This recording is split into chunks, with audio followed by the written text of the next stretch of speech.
Good morning, everyone. Welcome to our podcast. We have a very special guest today, Mr. Ashish. He is a seasoned professional with a wealth of expertise in the field of AI, machine learning, and quantum computing with over 11 plus years of experience. He is very passionate about AI and data science, and I welcome you, Ashish, and thanks a lot for accepting my invite to join and share your wealth of knowledge with the community. And over to you. Just give me a quick introduction about yourself and how has your journey been in the field of AI and data science till now? Thank you. Thank you, sir, for welcoming me. Right now, I'm working with IBM as a senior AWS AI solution architect in Ahmedabad, Deep City. So I have overall 11 year of experience. I'm passionate about the research. I had published a 15-year research paper. So domain area is very vast. I work with the time series. I work with the computer vision. I work with the natural language processing, LLM as well, which is a generative AI part. So obviously, I am not bound myself with the particular boundaries like only I can do because as the technology become versatile, you also have to be the dynamic person to learn everything. And if you are bounding yourself with a particular, because company need is always changing and company always focusing on the client products. Okay, so basis on the client product need, we also have to train our talent, or also have to we have to also have to flourish our talent. So this is basically what I always focus. So I follow the three strategies.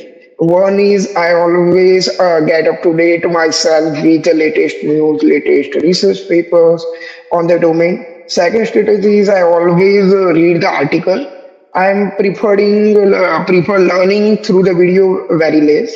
I'm a kind of reading guy and accept that after reading the same research or same news, I will try to implement that. So it's something kind of hands-on. So I prefer more books to read, more articles to read, more applications of the industry to read. So this is something like that. Amazing, amazing. So now we all are hearing a lot about the generative AI hype since the last 6 months. So, what Yes. are your thoughts on this? What do you think is the future of this, and how can individuals like us take advantage of this? So I think a hype around the generative AI is justified. This technology has a potential to revolutionize many industries, from the healthcare to entertainment. Like let's say, for example, we can take a generative AI can be used for creating a realistic medical images, which can help the doctor to diagnose a disease more accurately. So we can say that it can be also used to generative AI to create the realistic video games and movies, which can provide a new and immersive entertainment experience. However, it is important to remember that generative AI is still in its early stages of development. Right. So there are many challenges that need to be addressed before this technology can be widely adopted. So here, let's say, let me add the example of something like generative AI models can be biased. Right. So bias means which can lead to unfair or inaccurate results. Right. And generative AI model can computationally expensive. So it's directly impact on the ecosystem of all. Right now you can see that like Bipar Joy come into the Gujarat to affect that. So these are something the eco like we can say that like it's a directly impact on the environment because high computational needs it create the high computational power. We want a high computational power, and ultimately power generate from the nature. We can say that from the water or whatever the technology that is right. So ultimately, we are producing anything with the help of nature. So ultimately, it's directly impact on the nature. Despite these challenges, I believe that generative AI has the potential to be the transformative the technology. So as this technology continues to develop, so I expect to see that it's used in more and more ways to improve our lives. So yeah, on the question of how you can take advantage of learning, so yes, you can take advantage of learning by seeing the different use cases, different market trend, different industry, because there are around more than 25 industries. that industry can utilize the use of generative AI. So you can explore each and every industry and you can check that like how you can apply the generative AI on that industry. You can explore the different use case where you can make that automated or make the people work easy. So let's say one worker who are taking around 80% time to do the one single task, and if that task will be automated, so you can save his or her 80% of the time, so you can improve his productivity. That way generative AI will be applicable. And what are the skills that people need to learn? And So when, yeah, go ahead. So generative AI is basically the part of unsupervised learning. So as we always say that like machine learning defined into three parts: supervised, unsupervised, and semi-supervised, and self-supervised nowadays. But that is so unsupervised branch is a generative AI. So supervised and semi-supervised is always a classical branches, and it will be always in demand. So after coming in generative AI, we can't say that like machine learning would be outdated. Okay, that is not the case. In future, because what happened in some tasks, you can, like machine learning is much better than a generative AI, and even you can reduce the bias in machine learning very quickly compared to the generative AIs. And there are unique instances of generative AI as well. So this is something. There are a lot of challenges come up with adoption of the generative AI as well. So sometime nowadays company are adopting that, like a big company Meta who have published that LLM models, right? But they Yeah. have open source that. Reason is that like this kind of the model has a highly biased. Then data scarcity is there when you are applying that model to your business case. So there are a lot of challenges come up with this kind of the model, and we are also using sort of like in contextual learning inside that. So these models are trained on the large trained data sets, but you don't know even that data set are highly governance or any bias data was trained. There are a lot of things. So properly data strategy, data governance should be there. So that's why recently IBM come up with this kind of the solution, which is known as Watson X AI, Watson data governance, Watson X data, and Watson X governance. So these are the actual industry tools which are come up with to secure the data, compliance and regulations are following, and there are a lot of things IBM come up with. So I've been Oh. planning to secure the data following the proper compliances and securities, and also like IBM try to reduce the bias from that data. Okay, so these are something. So in terms of learning, like technologies rapidly change. So instead of thinking too much, take some use cases, learn some frameworks, and try to create some applications. So application based learning is much better than just only learn the framework and learn particular things. Okay, so just by learn by doing projects. That is the best strategy to adapting yourself into this technology. Yeah, because nowadays people, they were confused earlier on also, but now they are more confused. And specifically the people who are new, who want to get into AI and data science, they are the people who are confused where to start with, because there is a lot of things already there in that you said classic Yes. AI, or we call as an internal AI, which is very important as a foundation to know if you want to even learn and contribute in generative AI as well, because everything is built upon the foundations. Uh, Yes. that is the thing. But generative AI, I know there are specific additional skills that you need to know. That is a few of the things that you all can also talk about, like the deep learning side of things, the neural networks, and then we have large language models. But uh, d- to use all those So things, you need to also know the foundations, at least to pick up those things. So what are your thoughts yeah. on that? So when we make an outline of this learning, so basically you should learn machine learning first. That is the first stage. Second is you should learn the deep learning. Deep learning you should learn on the three way. One is the natural language processing way. Second one is Hmm. computer vision way. Third one is a time series way. Okay, which are the most widely used branches. Then after inside that, let's say in computer vision, how you can use generative AI and how you can use classical deep learning. Right, like we can use computer vision based model like classification, then a segmentation, instant segmentation, point cloud detection. So there are a lot of branches of computer vision as well, right? And stable diffusion is a kind of generative AI, which is also a branch of the generative AI.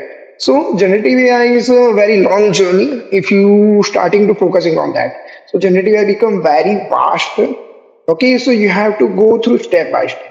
If so, there are a lot of people who are claiming that you can directly learn generative AI. So, like, don't. So, this is like I am giving that word as a scam. Don't directly go with that because people is just trying to selling you something.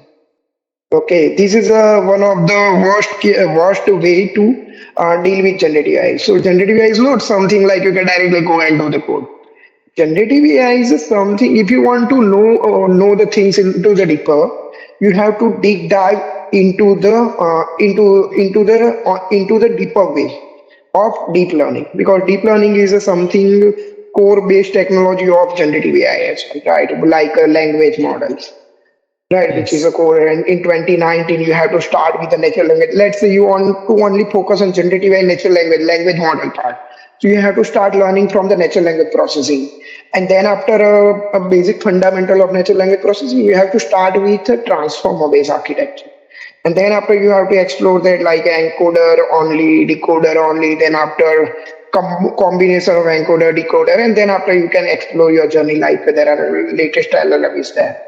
But previously in 2019, we have seen that there are a lot of research already covered, like a BERT, Roberta, and there are a lot of models is there, which has already revolutionized the natural language processing industry. GPT 1, 2, 3, that are also the based model is there, Gorilla, then like a Chinchilla is there. So there are a lot of model which was already published, Bloom, which are come up with the latest. So the era of generative AI started on November 2022.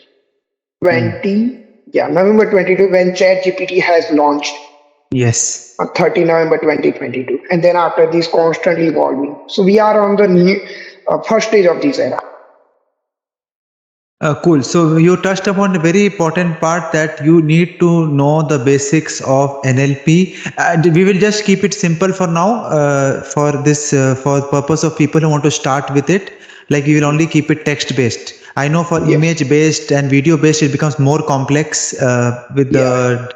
So if we just keep it for text based, like prompts, like now people are talking about this new word. It's like a buzzword, prompt engineering, and people and this is a big buzzword, and there are a lot of jobs that are going to be created in this space according to some of the industry experts. So what are your thoughts on this, and what are the like suppose a person wants to get hired as a prompt engineer, what are the things that he needs to know? We will only keep it specific to text for now, not images and videos. We will keep it maybe for advanced level individuals. Okay, so basically, when I explain the prompt engineering, so first of all, we have to understand what is the prompt engineering. So basically, prompt engineering is a process of crafting the effective prompts that guide the large language model to produce the best practices, best possible output for, let's say, you can do the particular task. Let's say you are doing the text to text generation. So basis on that, so prompt engineering involves the understanding of how the LLM model works, what data they were trained on, what limitations they have, how you leverage their strength. So prompt engineering also require the creativity, experiment, and evaluations. So this is something that the prompt engineering does. But if we want to include the key principle of the prompt engineering, okay, so for that we have to use a natural language processing. So LLM basically are trained on the massive data set of the text, or so that they are best able to understand and respond to the prompt that are written in the natural language, right? So first is we have to use a natural language. Second one is we have to be specific as per the, let's say you are designing prompt engineering for the banking, prompt for the banking. You have to be specific. The more you specific you are in your prompt, the more likely the LLM model is produce the desired output. Okay. We have Mm. to use some examples, like you have to create some examples. If you can, it provide LLM with example of the type of output you are looking for. So this will help the LLM model to understand what you are trying to achieve. Okay, so Yeah. fourth thing is like you have to be creative. So you do not need to be afraid of creating the experiment with the different prompts and see what works best. Okay, and you also have to, what you do in the experiment, you have to evaluate them. So once you have generated some output, evaluate to see if it's meet your need or not. So if not, try to again with a different prompt. So I will again repeating this principle. Use a natural language because all the Yeah. LLM are trained on the natural language. Second thing is be specific. You have to be specific for a particular example industry. Let's say banking. So you have to use example. So you have to give that example to the particular context. For the banking sector, for the insurance sector, there are a lot of sector you can. You have to create the sample data set of the prompt, right? Fourth thing is you have to be creative. So creative, like you do not need to hesitate to train your prompts and see what it is working or not for your use cases. And finally, you have to evaluate them. Like a generated as output by the LLM model is fit for your need or not. So this is a something task of the prompt engineer. So prompt engineering is basically a very complex and challenging task, but it can be a very rewarding one. Right. So for like as we have outlined already the principle, right, which can improve the chances of getting the best possible result from the LLM model. So some example like we can use for a generative text, translating the languages, like you can translate English to Urdu, English to Hindi, Hindi to English, whatever the okay, and question answering, which is basically nowadays we are using with the chat GPT. So this is something prompt engineering, and we can say that it's a powerful tool that can be used to improve the performance of the LLM on a wide range of the tasks. And by understanding this principle, prompt engineering and practices, like we can get the maximum reward from the lab language model.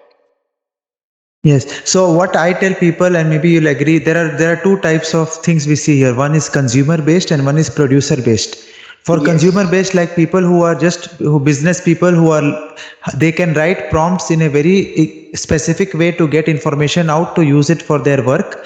So that is a very simple time of prompt that is there. But the main thing is the producer part, who are creating like chatbots or who are creating very specific use cases by giving them different types of prompts and different types of output that can have come, and trying to make the GPT more personalized to the particular company.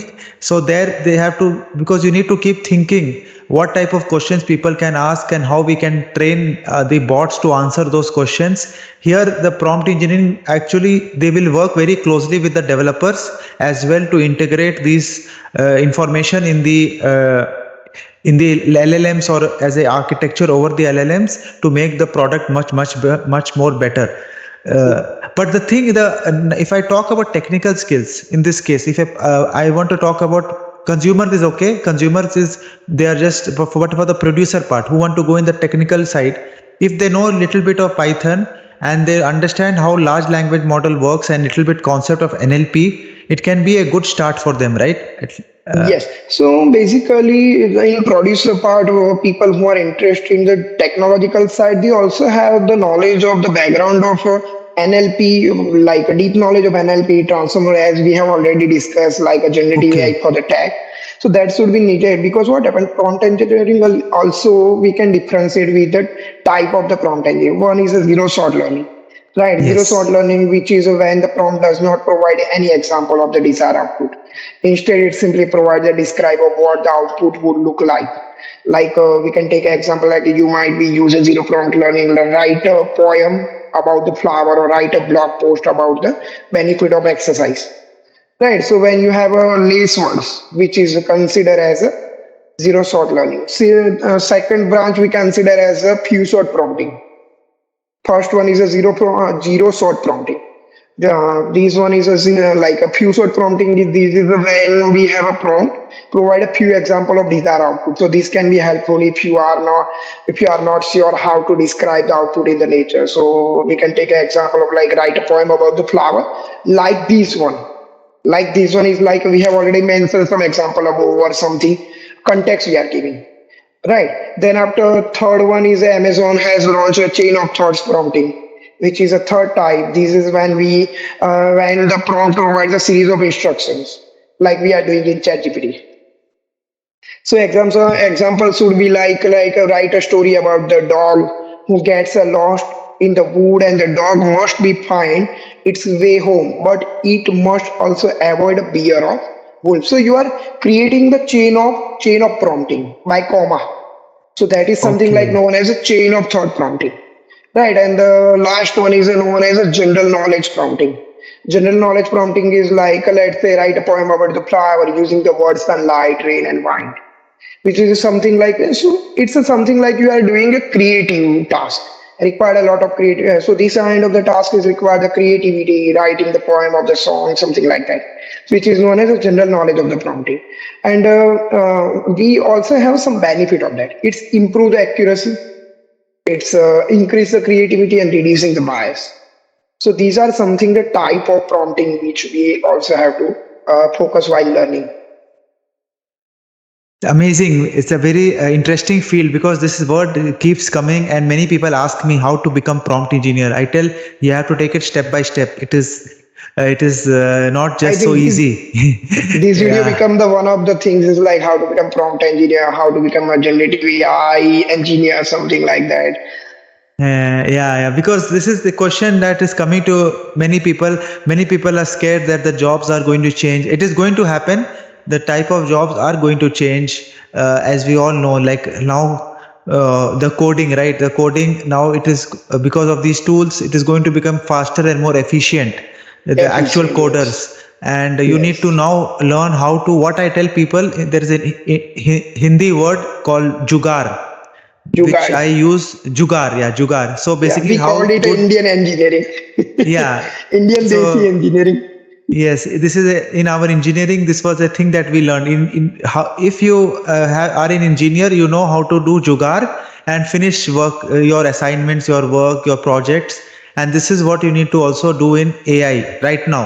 In Yes. even in the generative AI space, also how you can use different models, open source models, or even the that is codes that are available open source to build a project, right? How you can Yes. connect the dots, take any business problem. Now the age is, so you can say, good. When I was learning 15 years back, it was very different case. There was nothing open available, only few closed courses were there that you could learn, but now everything is so easy to learn. If you want to learn, if you have the direction to learn, it is there are a lot of things available. You can, as you also mentioned, right, the best way to learn is to build projects end to end, Yes. because you can always keep reading, listening to videos, but you need to do hands on, try to, Yes. and then you can improve on it. And Because that is yeah. why I told that learn by doing project is something like we are trained ourselves when we are get into the any company position or web. We are situated for any task. Like we are psychologically trained by solving the error. Okay, when you are doing some projects and you find the error. Okay, so when you find the error, you learn something new.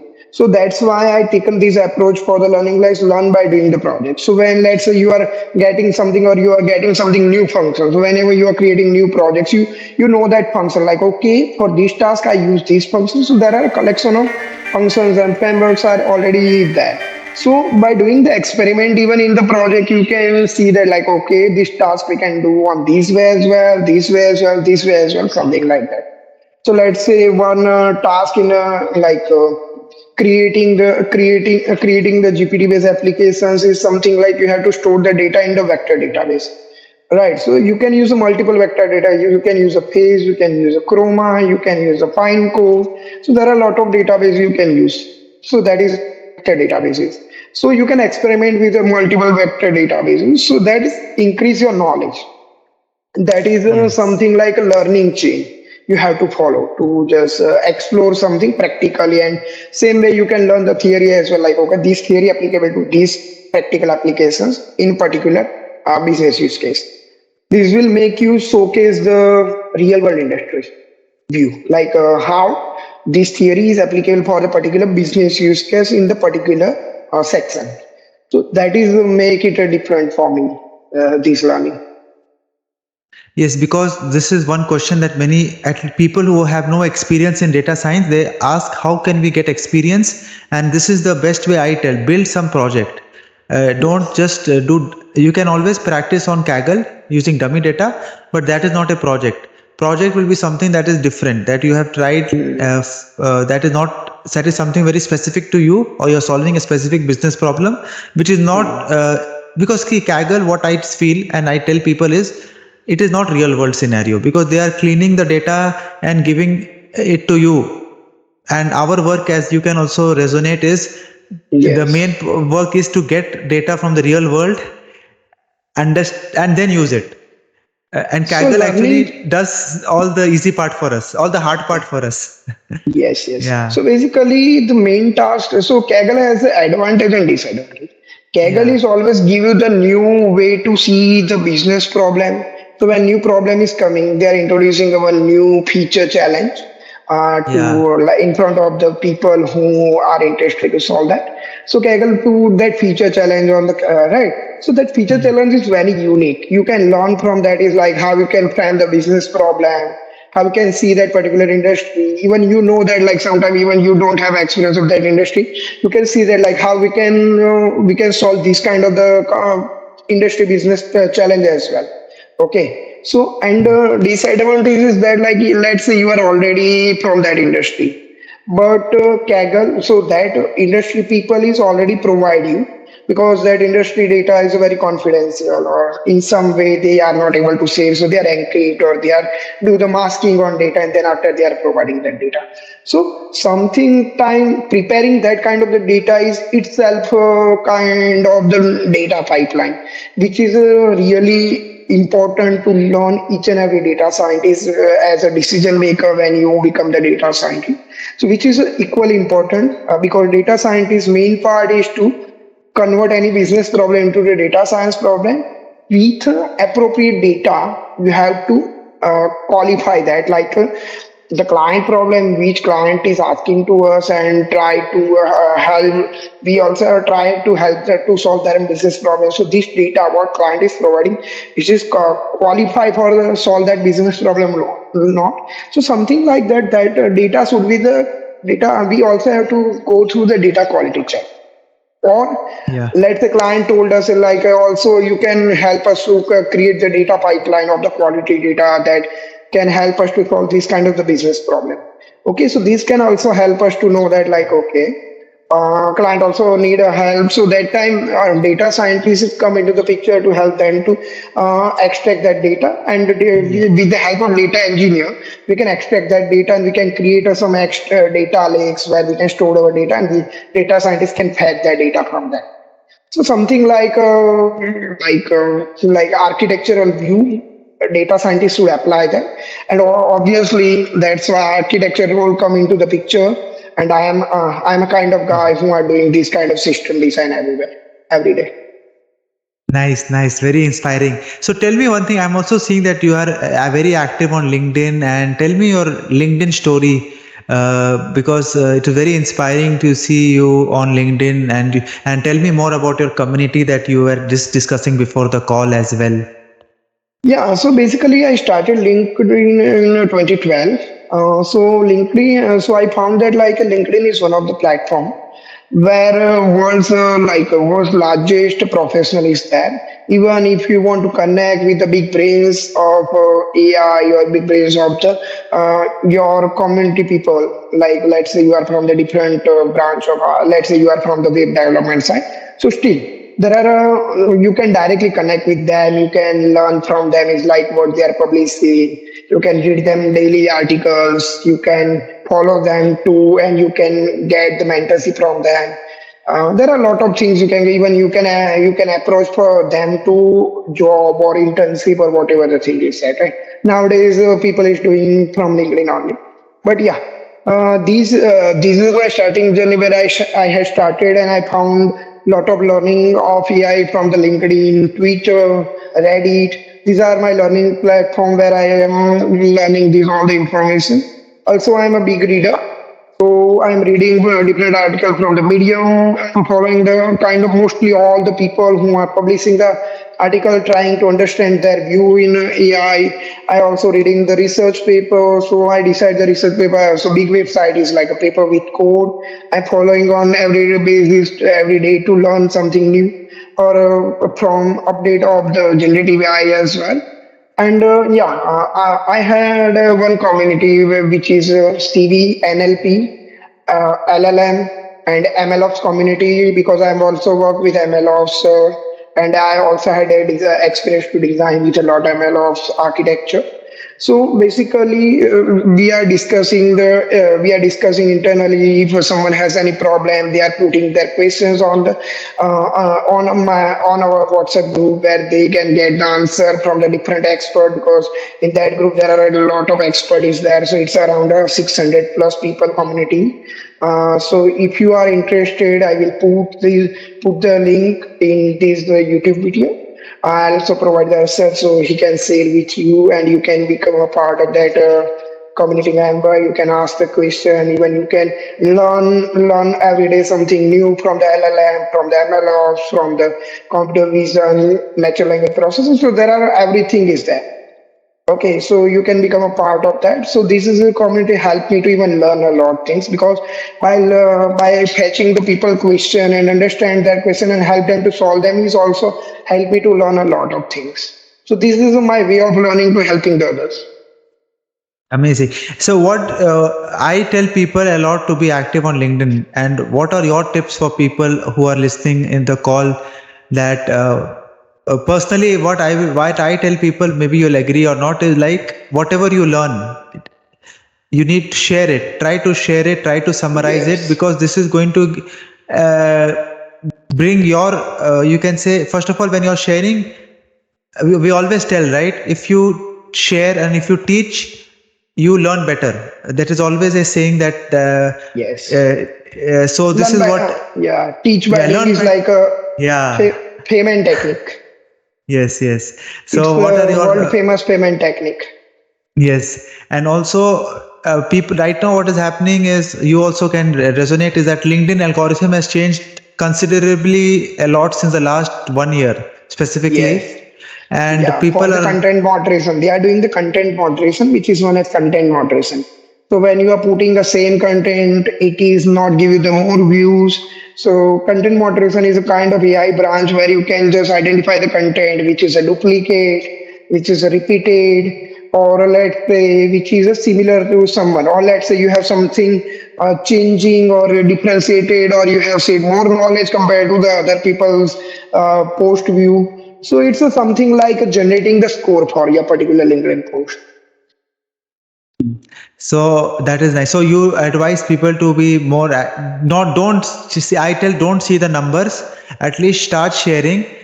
To be for Yes. me also personally, LinkedIn I started 2 years back, and I think we are connected for almost 1.5 years, and Yes. it was yeah. So it was a daily posting, daily giving value. That is how you grow. It took a lot of time. You need to keep doing it. Don't Yes. see immediate don't have you don't have to see immediate returns, but you continuously do it. It's a not a something like Maggie, 2 minute instant Maggie. Yeah, and personally what I have, it is a personal challenge from my side. Personally I have, it's like something like you do a commitment, right? Whatever happens, this is my practice. You need to promise yourself, like whatever happens, even if it is late in the night, when I am very tired, I do not get time, whole day I was outside, but I will post one a day.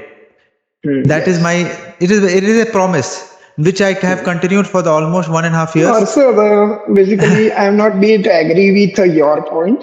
Yeah. So it's LinkedIn is not all about the publishing. So LinkedIn is something that nowadays people is focusing only on the followers, numbers, because this is not a game of followers. LinkedIn is Correct. something that you have to showcase your deep knowledge. So deep knowledge is only come, let's say I am putting the book reviews, okay, for the package.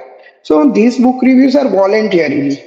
So for that book reviews, let's say when I recommending some books, so that should be very honest review. I have to put it because what happened? Every book has something interesting and something bad. So I am not focusing on the bad part. I am always focusing on the learning part because Correct. Correct. obviously everything has a two part, pros and cons. Everything have a pros and cons. But focusing on the pros part will increase your chances to learn something creative and something new from each and every person. So nowadays I found that like LinkedIn people is only focused on the followers. They are copy paste the content, they are generating with the chat GPT and something like that. Creating the post from the chat GPT is okay. But something, let's say you are not able to generate the content in the flow or you find some difficulties. So that should be your learning. Your content should be need to be organized with the chat GPT by helping the chat GPT. So content should, let's say you read one article. Okay. So article and then after you had made a note and you learn that from the note, right? Now you can copy and paste your note on the chat GPT and you can tell the chat GPT, please organize these notes in the LinkedIn post so people can get advantage of it. Something like you have to use a creative approach. So you can post that because what happened? Let's say you are not expert of LinkedIn post, right? But let's say with the help of the chat GPT, you can organize your content in a structured manner so people Yes. can get a benefit from it. So something that way we have to use these kind of the tools.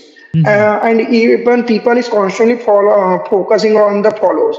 Let's say you are getting only few likes and a few views. That's okay because you can't entertain every audience. Correct. Okay, because every audience is not your audience. Your audience will be nice. Let's say you get 100 likes, so that's like should be like people from your domains only because Yes. obviously good things and good books are not understood by all. Okay, Yes. right. So this is something like good things and good people. You need a more time to understand them. Right. So that's Correct. why you have to spend the time with the community. You also have to know the people view, what people is thinking about that, what people is comment on that. So then after you can see that like, okay, which kind of the learning people is doing and what kind of the learning I am doing. You can discuss with the community in the WhatsApp chat or even in the whatever the community you can use a Slack to create a community as well. So something like because Yeah. what I see that like a young crowd is totally focusing on the followers total so they see that like a people has gained this popularity overnight. This popularity is not overnight. This popularity is because they have a knowledge is a power, okay, but applied knowledge is a superpower. So if you have the experience of the applied knowledge, then it become a more powerful.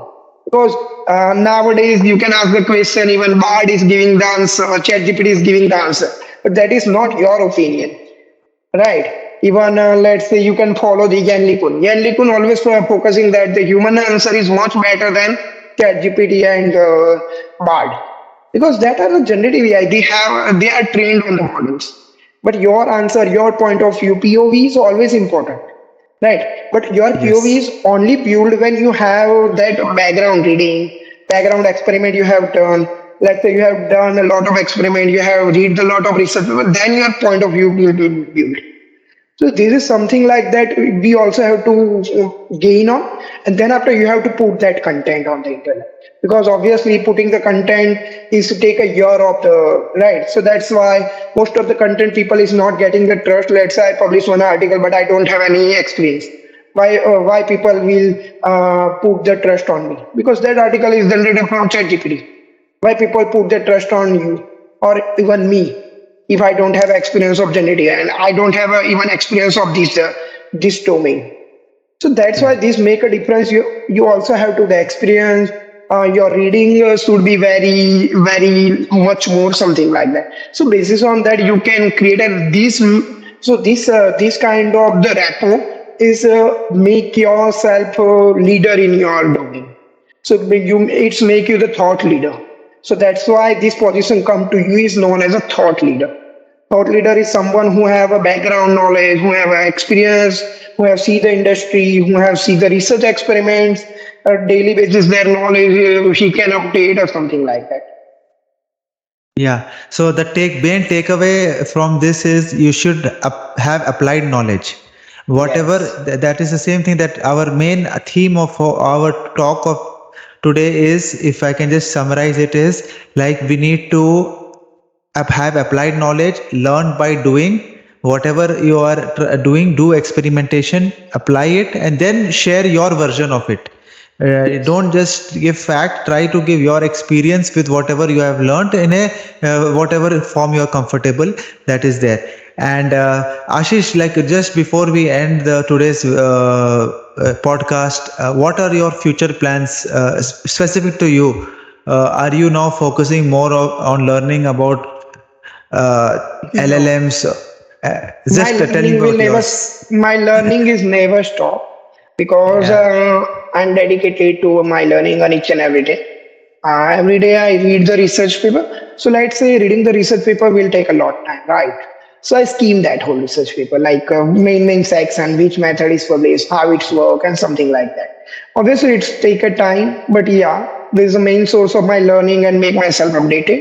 So learning will never getting stop, but yeah, more about how I can convert my learning to help toward the society, help toward my company, so I can give much to the business, and that business can grow and help the help the big businesses to solve their business problems. Something like that. That is always my focus. So my focus is not only for the creating the only for going behind the money. I have to work like that. Like I can say I can go for each and every technology to solve any real world business problem. So something like learning. After learning, I want to apply that knowledge for the particular business use case. I will do some experiment. I will go to read about that, and then after applying that use case, I create my own architecture or different way to create the architecture to solve the different kind of a business problem with the same learning.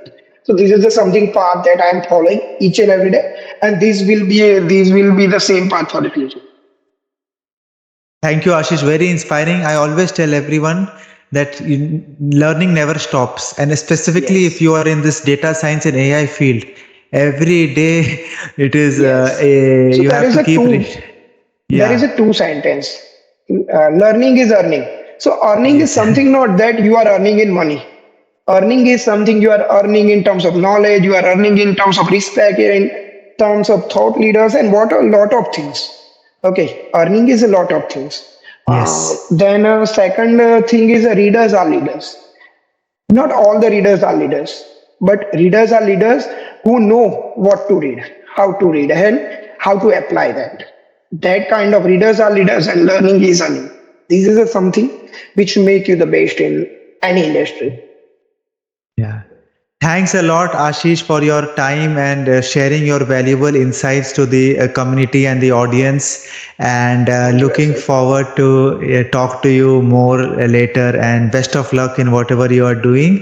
And Thank you. thank you very much. Have a great Thank you. day. Thank you, Asif. Thank you so much.